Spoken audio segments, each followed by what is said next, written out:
Texting. Okay. Bruh, if only y'all knew this hijab don't stop no show. It don't stop no show. Okay, tell them. On set, 1, 2, let's go. Okay, hi guys. So today's a really special day. My bumble friend here, Amanda, will be taking her Shahadah today. So let's go. Come with us. Ashhadu Allah ilaha illallah wa ashhadu anna Muhammadan Rasulullah.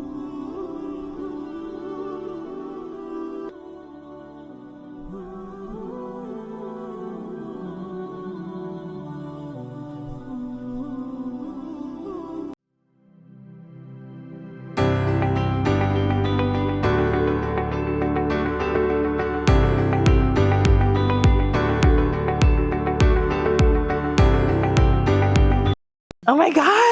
Hi. Hey guys. Hey. Okay, let's do a quick intro. You gonna do my intro with me? Do you know how to do the intro? No. You don't? Okay. It's like a Disney Channel intro. Okay. Hey y'all. Welcome back to my channel. It's your girl Muti and you're watching XOXO Muti. You kiss. Okay.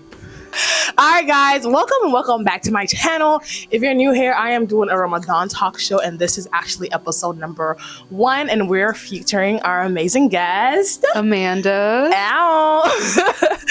Okay, so our topic for Amanda is actually going to be, like I mentioned, I am bringing people onto this show because a lot of my friends have amazing and inspiring stories. And one of Amanda's stories that she actually shared with me, I think 2 weeks ago, was really inspiring. And I was like, I think the story needs to be out and I think people really need to hear the story. What do you think? I think they definitely should hear it.'t Awesome. Are you nervous or you're okay? No, I'm fine. You're good? Fine. Awesome. Yeah. Okay, cool. Alrighty, let's get into this. Let me pull out my little notes. Did you bring notes? I don't know. I saw a notebook in your hand. I had a notebook, but it was for Jenna's sisters. It was not for this. I was like, oh, she coming on this show with some notes. Okay, bad, no problem. All right, so let's do a little backstory on how we met. Okay. Because I think that really plays. I think that's a really important key in your story. For sure. Okay, cool. Definitely. Cool. So me and Amanda actually met online. We're not gonna get into that. We might do another story time about how we met, but we met online. And when I met Amanda, she actually was a Christian. Yeah. So she was a Christian, and so our communication was actually like very bad. I think in the beginning our communication sucked. Yeah. And we saw each other like once every 3 months. Yeah. It was bad. And it was just one of those months. She actually texted me. She was like, "Hey, you want to grab lunch?" And I'm like, "Cool, let's do it." And we went to not Froyo, but like parfait place or something. Yeah, parfait place. We went over there, and then she broke the news to me. Girl, what did you tell me? I told you it wasn't really breaking news. I guess I was like letting you know that I had interest in learning more about Islam, and I was learning, for the past couple of months. So I definitely wanted to let you know because you were the only Muslim or the only other Muslim that I know. So I think that was something that was very important for me to share, especially like being new friends with you. So yeah. Great. And honestly, I was shocked. I'm not even gonna lie. Really? I was. You know why I was shocked? So, like, your background is you're Igbo. Mm-hmm. And you know a lot of Igbos, not to stereotype anyone, but a lot of Igbos, they're Christian. Yeah, and they're strong Christian. They're not just regular Christians. Very, very true. So I was shocked. I was like, wow, what? That blew my mind a little bit. But yes, girl, I said, girl, let me add you to this group chat really quickly, okay? But pretty much just that's kind of how it went down. And I want to say we've known each other for like 3 years now. Yeah. And we now she's more like, and also let me say that she also made her Shahadah in January. Yes. So she a Muslim. So kind of I have a question before you get into it. I want to know, do you consider yourself as a convert or a revert? And there's no right or wrong answer. I'm just curious because I've heard different things from people that switch religions. I actually don't know. I think I consider myself, I was actually thinking about that this morning, like whether or not I would call myself a convert or a revert, because I don't like the word convert. Like, Islam is something that really impacted my life and has touched my life and changed my life overall. So I like to consider myself, I guess, a revert. I think I would much rather be addressed as being a revert than a convert. So. Okay, good. I'm glad you clarified that because I was actually wondering. I met this brother and he changed his religion from Christian to Muslim, and he said he was a revert, and I was like, how?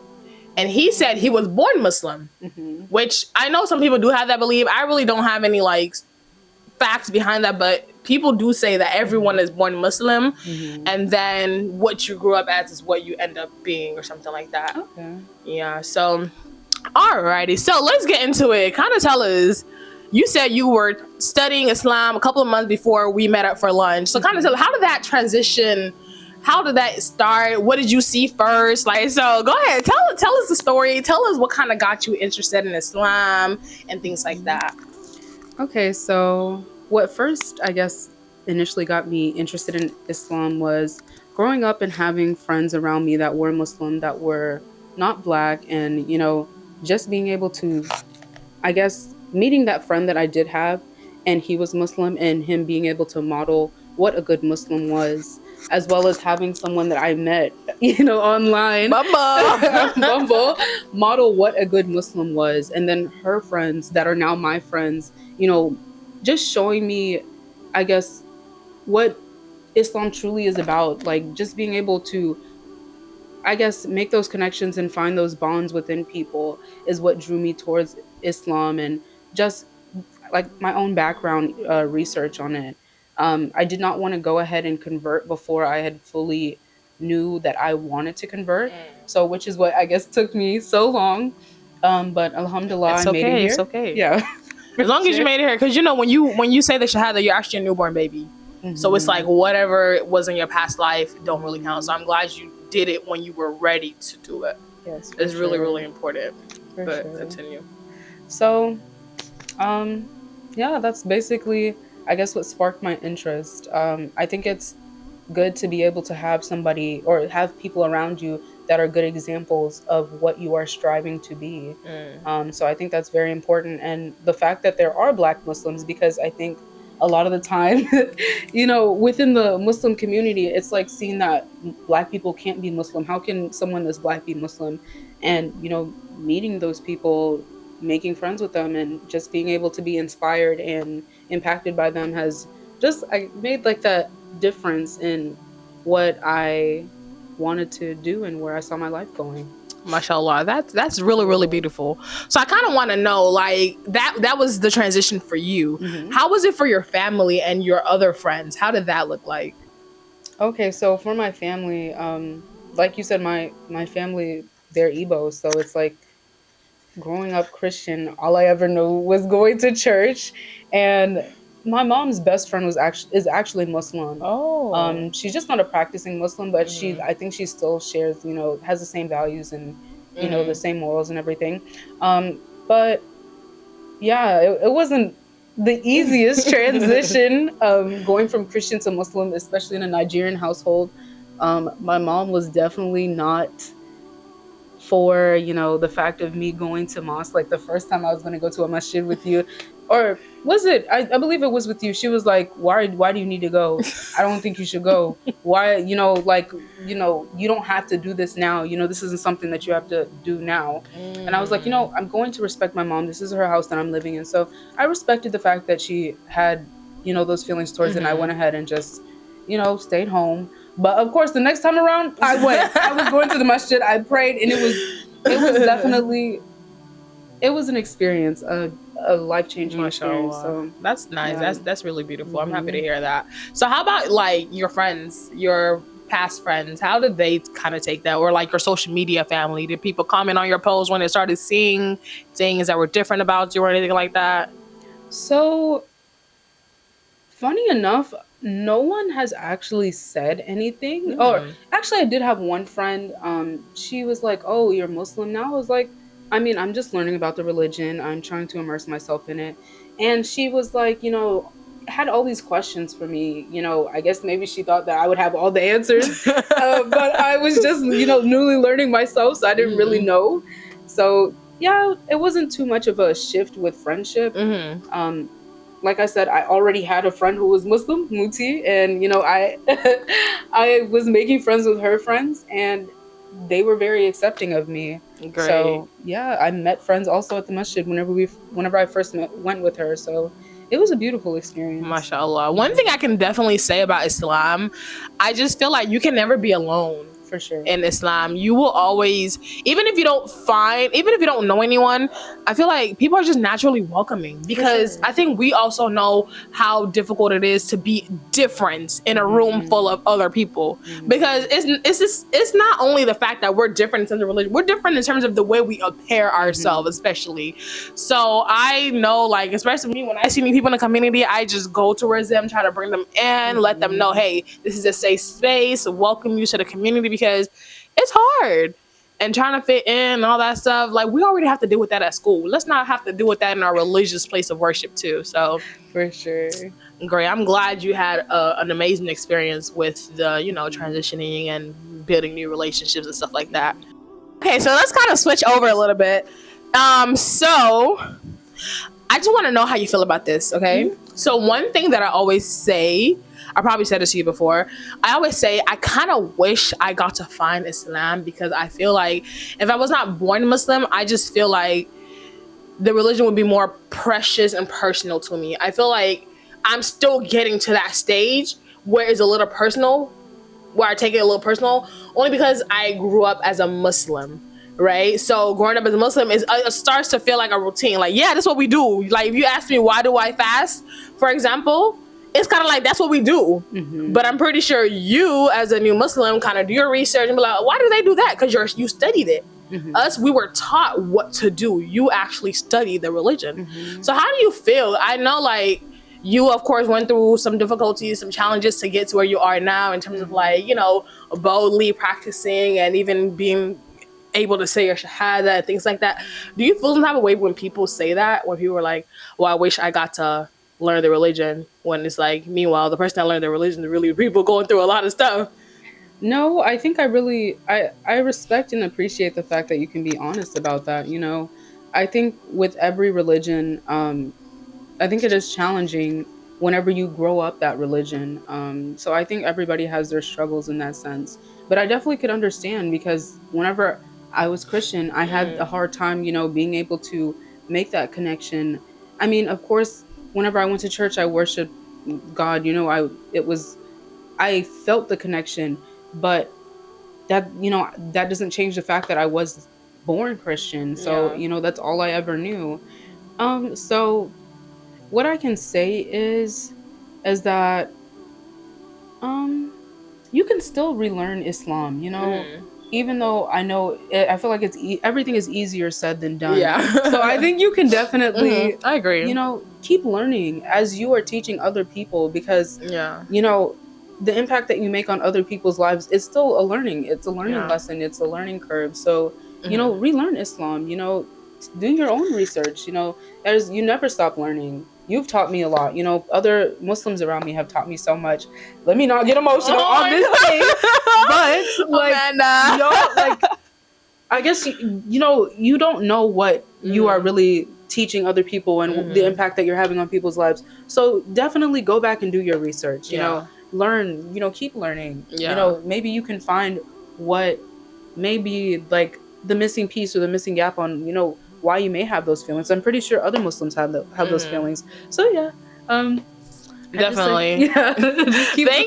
Thanks you so much for your input. I definitely do agree. I feel like Islam is just one of those things you have to continue learning. And honestly, as we continue to grow, a lot of things in society changes. There's so many things that were not normalized back then that are not normalized here, that are normalized now. And now you got to really go study and be like, hold on, can we even do that? Because that's so true. It's like we woke up one day and then boom, all of a sudden it's a trend, and it's like, hold on, I don't even think that's part of my religion. Let me go check real quick, because it's just one of those things that you didn't have to worry about back then, because it wasn't going on back then. For sure. But definitely, I personally can definitely say I do feel like I'm still learning Islam, and when I say that, I do feel like I'm a practicing Muslim. I do what I have to do. I pray and all that stuff. But if you start to ask me why, girl, I'm be stuttering. I'm gonna start stuttering, okay? And I think that's where I kind of got to go back on and actually realize, why do we do this? I actually need to read the prophet stories and see where did that came from and things like that. Me, it's just kind of like, that's what they said we should do, and that's what I did, you know? So pretty much I agree. So thank you so much for that. Okay, so a question that I actually want to ask you is a question that I'm asking you outside looking in, because those are the type of thoughts that I have. And so I know when we met, we were different. Obviously, we were practicing different religions, not different in any other way. And so when you saw me, so this is the thing, not only me. Usually when I'm in a group full of like people that I can know that I'm different, I start to feel like they're talking about me, or they're thinking thoughts like, oh, this girl is weird, or this girl may be this, or this girl might be that. So kind of like when you met a lot of, you know, people in our community, the hijab and thing, what was your, what's it called, the pre-thought of it? What was your thought of us? So I thought you were all beautiful. I thought y'all were gorgeous. Like, the Muslim girlies are killing it. We be killing it. So, you know, I came in, especially like, I can say one time, like the one time that I came to something, I think it was an event that you had. It was for your graduation party. Coming in and everybody was wearing ashobi, and like, you know, everybody was wearing hijab. And I was wearing, you know, I think I was wearing like a gold dress. And, you know, all the aunties are looking at me. You look cute though. You're cute. But, you know, coming into a setting like that, I just felt very, I don't know, I was like nervous. I was like, am I, you know, supposed to be here? And you know, I understand that. Because if it's roles were switched around and I came in a room full of other people that were not wearing headscarf and things like that, I would definitely feel like that. So I guess it's kind of like a mutual feeling depending on what the setting is. Kind of for sure. Interesting, because I definitely think about that a lot. I'd be like, bro, they probably think this, or they probably think my attitude is this and my attitude is that, but I'm just like, bruh, if only y'all knew, this hijab don't stop no show. It don't stop no show. Okay, tell them. Awesome. Do you have any other input you wanted to add on or anything? I don't think so, but I definitely want to thank you for just being able to include me in your talk show this Ramadan. May Allah continue to guide us. Ameen. Just give us patience and peace during this Ramadan. Ameen. Yeah. Alrighty, guys. You know, every good thing must come to an end. So this is officially the end of episode 1. I just want to say thank you so much for coming onto this show. It was such a pleasure having you. And before you leave, I just want you to give an advice to any sister or brother that are trying to find their way, even if it's not even Islam, or just trying to find themselves and trying to find a religion to connect to. What advice do you have for them? The advice that I have for them is I would just say, do your research. I know a lot of people say that for many things, but research will definitely help you find what religion is right for you, or just find things that are right for you. Even if you feel lost or, you know, misguided, use technology to its fullest. You have, you know, knowledge is endless. You have so many different resources. Find people around you to connect to.